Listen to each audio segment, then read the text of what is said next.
तो आइए चलते हैं हम प्रश्नावली 1.1 में कि अगले वीडियो में 4 और 5 नंबर का सवाल एडजस्ट नहीं हो पाया था, तो उनका हम इस वीडियो के माध्यम से हल करेंगे। तो प्रश्नावली 1.1 का सवाल है, प्रश्नावली 1.1 का सवाल है 4 नंबर का सवाल। तो 4 नंबर में कहा गया है कि यूक्लिड विभाजन परिमेयिका का प्रयोग करके दर्शाइए कि किसी धनात्मक पूर्णांक का वर्ग किसी पूर्णांक m के लिए 3m या 3m+1 के रूप में होता है ना। तो अब इसमें कहा गया है कि किसी भी धनात्मक पूर्णांक का वर्ग को हम लोग 3m या 3m+1 के रूप में लिख सकते हैं कि नहीं। तो चलिए इस बात को हम हल करके देखते हैं कि क्या हम लिख पाते हैं या नहीं। तो कोई धनात्मक पूर्णांक हम लोग मानेंगे कि माना कि कोई धनात्मक पूर्णांक हमारे पास x है या ABC कुछ भी मान सकते हैं, तो हम लोग ये मान लेते हैं। माना कि कोई धनात्मक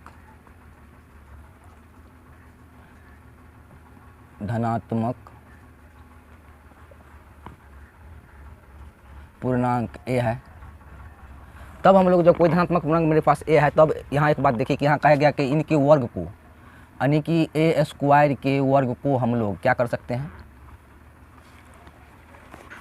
3m या 3m+1 के रूप में लिख सकते हैं या कि नहीं।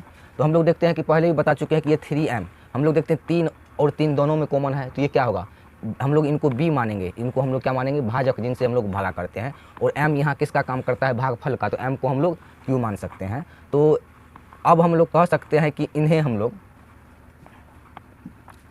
3q के रूप में लिख सकते हैं, 3q+r के रूप में हम लोग इनको लिख सकते हैं। किसी भी धनात्मक पूर्णांक के वर्ग को हम लोग 3q+r के रूप में हम लोग लिख सकते हैं m को।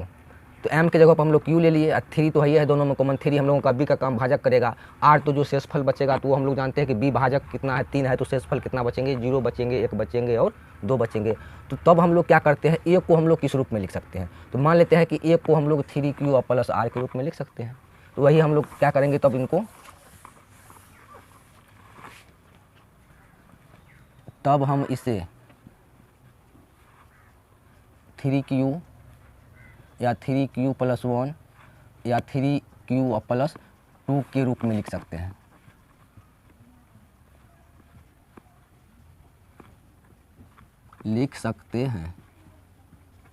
अब देखिए ये कैसे हम लोग लिख दिए, यहाँ हम लोग देखते हैं कि b का कितना वैल्यू है, बताए थे आपको कि 3m या 3m+1 के रूप में लिखेंगे। तो 3 दोनों में है, इसका मतलब यहाँ जो होगा b का वैल्यू हम लोगों को क्या होगा 3 होगा। जब b का वैल्यू 3 होगा, हम यानी b क्या होता है भाग देने वाली कोई संख्या है, जिनसे भाग देते हैं वो b है। तो 3 से अगर हम लोग किसी में भागा देंगे तो हम लोग को r यानी कि शेषफल क्या बच सकता है, तो या तो 0 बच सकता है, या तो 1 बच सकता है, या तो 2 बच सकता है। तो जब हम लोग को क्या शेषफल जब 0 बचेगा, तब हम लोग किसी संख्या को 3q के रूप में लिख सकते हैं। जब शेषफल 1 बचेगा तो 3q+1 के रूप में लिख सकते हैं। जब शेषफल 2 बचेगा तब हम लोग 3q+2 के रूप में लिख सकते हैं किसी भी धनात्मक पूर्णांक को। वही तो यहाँ हम लोग एडजस्ट कर दिए कि हम लोग a को जब शेषफल 0 बचेगा, 3 से किसी भी धनात्मक पूर्णांक में भागा देंगे, जब शेषफल 0 बचेगा तब उन धनात्मक पूर्णांक को हम लोग 3q लिख सकते हैं। जब शेषफल 1 बचेगा तो उन पूर्णांक को हम लोग 3q+1 लिख सकते हैं, और जब 2 शेष बचेगा तो 3q+2 लिख सकते हैं उसी पूर्णांक को। तो अब कहा गया है कि उनके वर्ग को हम लोग 3m या 3m+1 के रूप में लिखेंगे कि नहीं। तो हम लोग हल करते हैं कि किसी भी धनात्मक पूर्णांक के वर्ग को, मान लो एक बार a का वैल्यू ये हो सकता है, एक बार a का वैल्यू ये भी ले सकते हैं, और एक बार a का वैल्यू ये भी ले सकते हैं। तो बारी बारी से हम लेकर देखते हैं कि धनात्मक संख्या का वर्ग, तो a माने हैं a का वर्ग कर दिए, तो एक बार हम लोग a का वैल्यू ये लेंगे 3q। तो करके देखते हैं 3q का स्क्वायर क्या होता है, दोनों साइड स्क्वायर कर दिए, तो ये हम लोग लिख दिए 3 तिया 9q का स्क्वायर हो गया। तो 9q का स्क्वायर हो गया। तो अब हम लोग चलते हैं कि दोनों में से क्या कहता है 3m के रूप में लिखना है ना, तो 3 कॉमन लेंगे, तो 3 कॉमन ले लेते हैं, तो कोष्ट में बच गया 3q का स्क्वायर। अब हम लोग इसको 3m के रूप में लिख सकते हैं कि नहीं। तो कोष्ट में आने वाले शब्द को अगर हम लोग m मान ले तो क्या होगा, कोष्ट में आने वाले शब्द को अगर हम लोग m मान लेंगे तो हम लिख सकते हैं 3m के रूप में। तो हम लोग देखते हैं कि 3m हम लोग लिख दिए, कब लिख दिए, जब कोष्ट में आने वाले शब्द को m मान लिए। तो हम लोग लिख देंगे जब m बराबर हम लोग कितना लिए 3q का स्क्वायर लिए। तो जब हम लोग m बराबर 3q का स्क्वायर लिए, तब हम लोग जो है किसी भी धनात्मक पूर्णांक के वर्ग को यानी कि a के वर्ग को हम लोग 3m के रूप में लिख सकते हैं। फिर अब है कि 3m+1 के रूप में लिख सकते हैं कि नहीं। तो एक बार तो हम लोग दिखा दिए कि 3m के रूप में लिख सकते हैं। अब पुनः चलते हैं दूसरी कंडीशन में। फिर कहता है एक बार a का वैल्यू ले लिए हम लोग 3q, अब हम लोग लेंगे a का वैल्यू 3q+1। तो अब हम लोग फिर करेंगे a का स्क्वायर, तो इधर होगा 3q+1 का होल स्क्वायर। तो ये कितना होगा, तो हम लोग जानते हैं a + b का होल स्क्वायर है, तो हम लोग यहाँ पर कर देंगे, चूँकि a + b का होल स्क्वायर बराबर क्या होता है, a² + 2ab + b स्क्वायर। इस फॉर्मूला का यूज हम लोग यहाँ कर देंगे। तो a का वैल्यू यहाँ हमको कितना है, 3q है, और b का वैल्यू 1 है। तो इन फॉर्मूला पर एडजस्ट कर देंगे तो है a²। तो a का वैल्यू है 3q का स्क्वायर प्लस है 2ab, तो 2 × 3³ × 1 + 1 का होल स्क्वायर। अब लोग करके देखते हैं, हो गया 3 × 9 q का स्क्वायर प्लस 3 दूनी 6 × 1 6 क्यूब प्लस हो गया 1। तो अब हम लोग देखते हैं कि 3 तो कॉमन आ रहा है इन दोनों से, तो अगर इनको हम लोग पोस्ट में लिख दें और इनसे हम लोग क्या करते हैं, दोनों से 3 कॉमन लेते हैं। तो 3 कॉमन लेने के बाद बच गया 3q का स्क्वायर प्लस 3 दूनी 6 क्यूब प्लस 1। अब ये कोष्ट में जो आया है पद हमको, अगर इनको हम लोग m मान ले तो क्या होगा, तो इनको अगर हम लोग m मान ले तो हो जाएगा 3m+1। तो हो गया, कब ये 3m+1 होगा, जब ये कोष्ट में आने वाले पद को हम लोग m माने। तो हम लोग यहाँ सूचित कर देंगे जब m बराबर कितना लिए, तो यहाँ 3 को मान ले तो यहाँ 3 होगा, 3q का स्क्वायर होगा। तो 3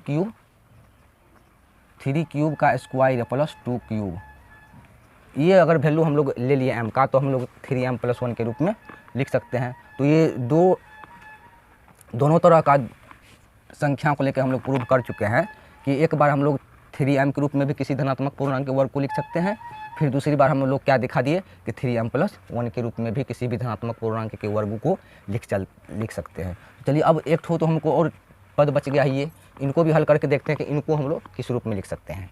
तो फिर आप लोग शॉर्ट स्क्रीन इसका ले लीजिएगा तब तक।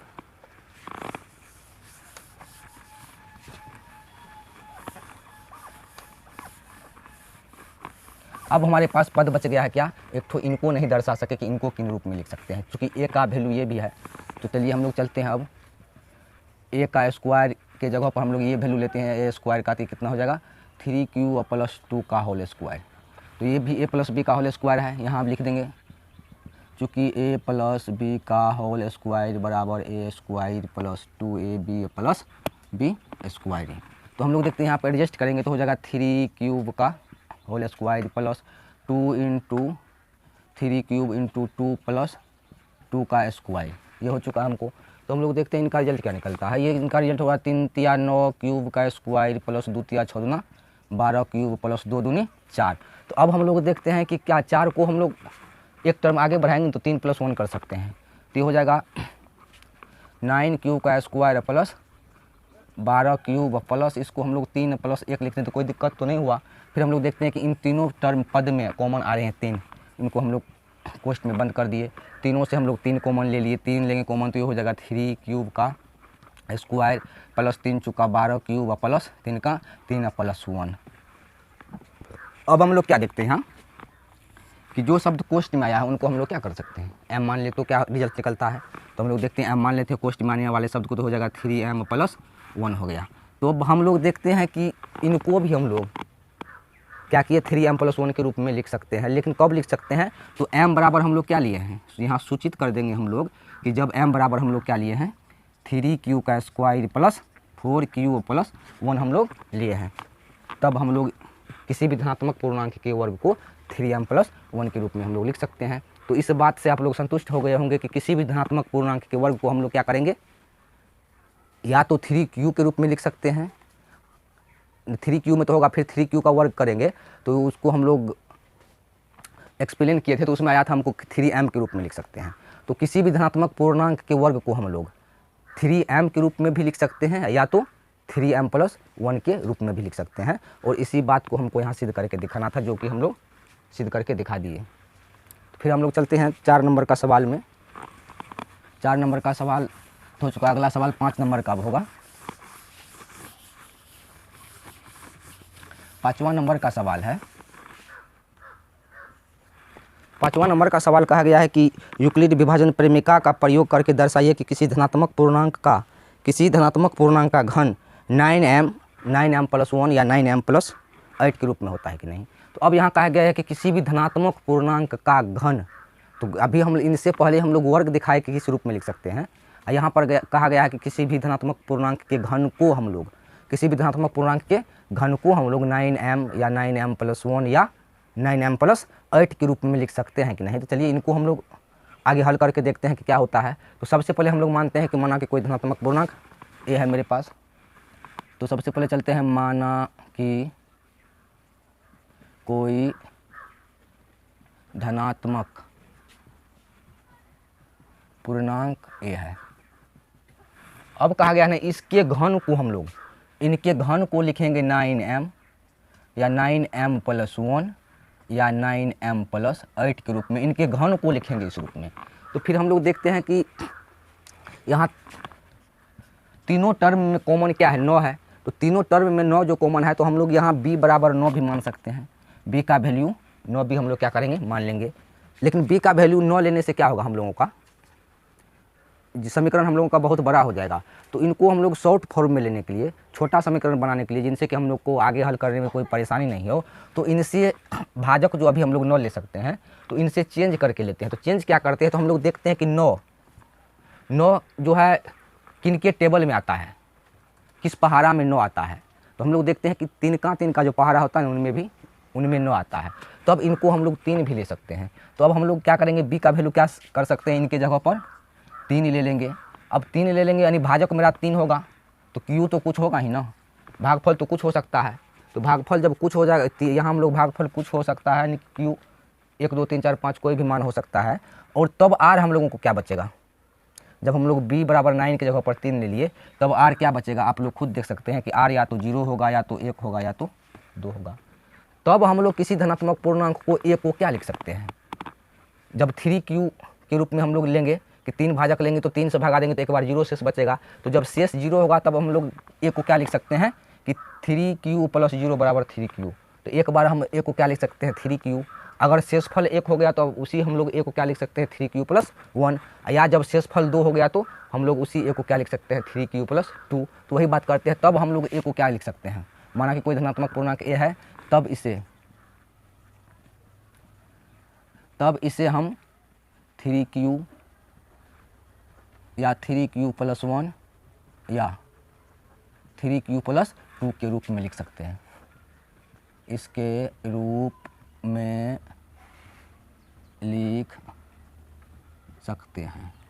तो ये आप लोग इनसे पूर्णतः सेटिस्फाई हो गए होंगे कि हम लोग क्यों यहाँ है 9 9 9 है तो 3 क्यों लिखे। समीकरण को छोटा करने के लिए 9 जिस टेबल में वो हम लोग डिजिट अंक ले लिए, और जब भाजक के रूप में वो 3 लिए, तब शेषफल तो एक बार 0 होगा, एक बार 1 होगा, एक बार 2 होगा। तो वही जब 0 शेषफल होगा तब हम लोग 1 को 3q लिख सकते हैं। जब 1 शेषफल होगा तो 1 को हम लोग 3q प्लस 1 भी लिख सकते हैं। जब 2 शेषफल हो जाएगा तब हम लोग क्या करेंगे, 1 को 3q प्लस 2 लिख सकते हैं। बस मान लीजिए हम लोग 1 को ही 3q भी लिख सकते हैं, 3q प्लस 1 भी लिख सकते हैं, और 3q प्लस 2 भी लिख सकते हैं। चलिए अब इन्हें बारी बारी से इनका हम लोग घन निकाल के देखते हैं कि क्या रिजल्ट आगे हम लोगों का निकलता है। अब हम लोग हल की ओर चलते हैं। तो कहा गया है कि इनके घन को, तो घन का मतलब आप लोग समझते होंगे क्या होगा, पावर 3 बैठाएंगे। तो हम लोग इधर a का क्यूब किए, तो इधर किनका करेंगे, पहले 3 क्यूब का होल क्यूब। तो ये होगा 3 पर पावर 3, तो 3 तिया 9 तिया 27, और क्यूब पर पावर तो 3 है ही। तो अब इनको हम लोग को पता है किस रूप में कहा गया दर्शाने के लिए, 9m के रूप में। तो हम लोग देखते हैं 9 कॉमन आता है हम लोग क्या, हाँ 9 आ रहा है कॉमन। 9 कॉमन लिए तो क्या आ जाएगा, 9 तिया 27 क्यूब का क्यूब ही, ये कॉमन आ गया। तब हम लोग क्या किए, यहाँ क्या कर सकते हैं, तो इसको 9m के रूप में लिख सकते हैं। तो हाँ देखिए लिख सकते हैं, 9m के रूप में लिख सकते हैं। कब, जब ये कोष्ठ में आने वाले शब्द को हम लोग क्या करें, m मान ले। तो यही कि हम लोग कोष्ठ में आने वाले पद जो आए हैं उनको हम लोग m मान लिए हैं, तो हम इसे 9m के रूप में लिख दिए। और यहाँ सूचित कर देंगे जब m बराबर क्या लिए, 3 क्यूब का क्यूब। तो हम लोग किसी भी धनात्मक पूर्णांक के घन को 9m के रूप में लिख सकते हैं। ये चीज़ हम लोग से सेटिस्फाई हो चुके हैं।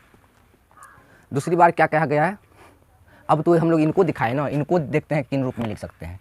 तो हम लोग चलते हैं फिर अगला टर्म में, पुनः अगला टर्म में करते हैं a क्यूब बराबर, तो इधर क्या होगा, इधर हो जाएगा 3 क्यूब प्लस 1 का होल क्यूब। तो ये हो गया a प्लस b का होल क्यूब। तो चूँकि हम लोग यहाँ सूचित करेंगे, चूँकि a प्लस b का होल क्यूब बराबर होता है a cube a cube plus 3a square b plus होता है 3ab square plus b cube होता है। इन फॉर्मूला पर हम लोग एडजस्ट कर देंगे इनको, देखते हैं क्या रिजल्ट हम लोगों का निकलता है। तो चलिए यहाँ a का वैल्यू है 3q और b का वैल्यू है 1। तो हम लोग पहले a क्यूब है तो a का वैल्यू है 3 क्यूब का होल क्यूब। इसके बाद हम लोगों को है 3a स्क्वायर बी, तो 3 इंटू ए स्क्वायर का वैल्यू है 3 क्यूब इंटू बी लिख दिए 1 प्लस कितना है, प्लस है 3ab स्क्वायर, तो 3 हो गया। ए का वैल्यू कितना है, तो ए का वैल्यू हम लोगों को है इंटू 3 क्यूब, अब क्या है इंटू बी स्क्वायर, तो 1 का स्क्वायर प्लस कितना है 1 का क्यूब, तो हम लोग लिख दिए। तो चलिए आगे चलते हैं, इनको हल करते हैं क्या रिजल्ट मिलता है। तो हम लोग इनको हल करने पर रिजल्ट हम लोग को मिल रहा है 3 तिया 9 तिया 27, अब क्यूब का क्यूब ही होगा। अब फिर हम लोग देखते हैं इनका क्या होगा, 3 तिया 9 क्यूब स्क्वायर गुना 1 9 क्यूब स्क्वायर और 9 तिया 27 क्यूब स्क्वायर, इनका रिजल्ट निकला। और इनका क्या रिजल्ट निकला, तो 1 गुना 1 1 ही होगा, ये 3 तिया 9 गुना 1 9 क्यूब, तो 9 क्यूब होगा इनका रिजल्ट। इनका रिजल्ट हमको निकला 9 क्यूब और प्लस होगा 1 को 3 बार गुना कर देंगे तो क्या होगा 1 ही होगा। तो अब हम लोग देखते हैं कि 9 कॉमन लेना है ना, तो 9 कॉमन लेना है, तो यहाँ तक में 9 कॉमन आ रहा है इन सभी पदों से। तो हम लोग 9 कॉमन लेके देखते हैं तो कितना होगा, 9 तिया 27 क्यूब का क्यूब प्लस ये हो गया 27 भी हुआ था ना, 3 तिया 9 तिया 27, चलो ठीक ये हुआ था। इनसे हम लोग अगर कॉमन लेते हैं 9 तो 9 तिया 27 3 क्यूब का स्क्वायर प्लस 9 से भगा दे दिए, कैंसिल हो गया तो बच गया क्यूब प्लस 1। अब देखिए हम लोग कोष्ट में आने वाले टर्म को अगर हम लोग मान ले तो क्या मान लेंगे, अगर m मान ले तो क्या होगा, तो हो जाएगा 9m प्लस 1। तो हम लोग यहाँ देखते हैं क्या कि किसी भी धनात्मक पूर्णांक के घन को 9m प्लस 1 के भी रूप में हम लोग लिख सकते हैं। तो ये हम लेकिन कब लिखे हम लोग, जब हम लोग m का वैल्यू कितना लिए, तो ये कोष्ट में जो पद आए तो ये हम लोग सूचित कर देंगे जब हम लोग m बराबर क्या लिए, तो 3 क्यूब का क्यूब प्लस 3 क्यूब का स्क्वायर प्लस क्यूब लिए, तो हम लोग लिख सकते हैं किसी भी धनात्मक पूर्णांक के घन को 9 प्लस m के रूप में। तो चलिए दो बात से आप लोग सेटिस्फाई हो चुके होंगे कि किसी भी धनात्मक संख्या के घन को 9m के भी रूप में लिख सकते हैं और 9m प्लस 1 के रूप में भी लिख सकते हैं। फिर चलिए हम लोग एक तो हमको अभी और a का वैल्यू बच गया है क्या, 3 क्यूब प्लस 2, इनको भी करके देखते हैं कि क्या रिजल्ट निकलता है आगे। तो चलिए आप लोग अगर शॉर्ट स्क्रीन लेना चाहते हो तो ले सकते हैं तब तक।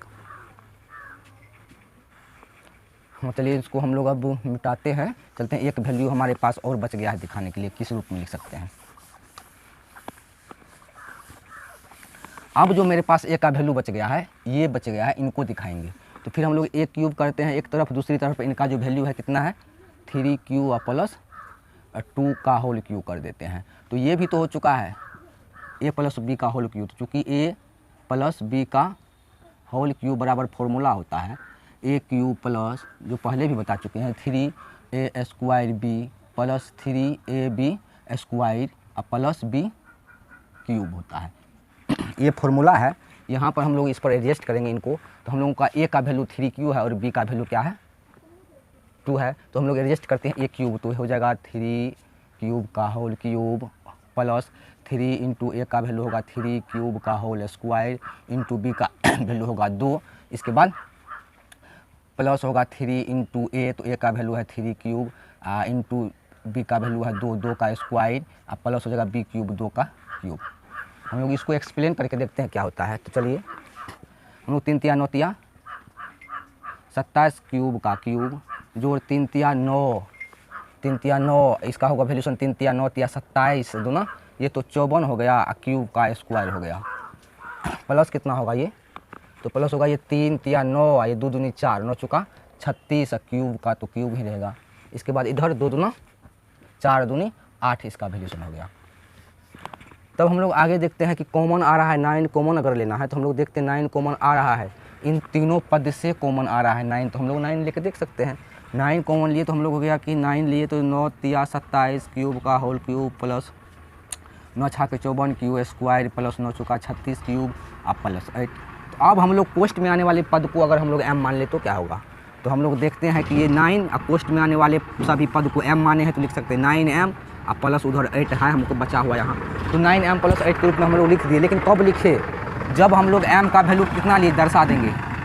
जब हम लोग m बराबर क्या लिए, तो कोष्ठ में आने वाले पद जो है 3 क्यूब का क्यूब प्लस 6 क्यूब का स्क्वायर प्लस 4 क्यूब लिए, तो अब हम लोग लिख सकते हैं 9m + 8 के रूप में। तो चलिए इन बात से आप लोग पूर्णतः रूबरू हो गए होंगे क्या कि किसी भी धनात्मक पूर्णांक के घन को हम लोग या तो 9m के रूप में लिख सकते हैं या तो 9m + 1 के रूप में लिख सकते हैं, जो पहले बता चुके हैं, और तीसरा कंडीशन में हम लोग 9m + 8 के रूप में भी लिख सकते हैं, जो अभी आपके सामने बोर्ड पर दिखाई दे रहा है। तो चलिए इसी के साथ समाप्त करते हैं हम लोग इस वीडियो को, फिर मिलेंगे।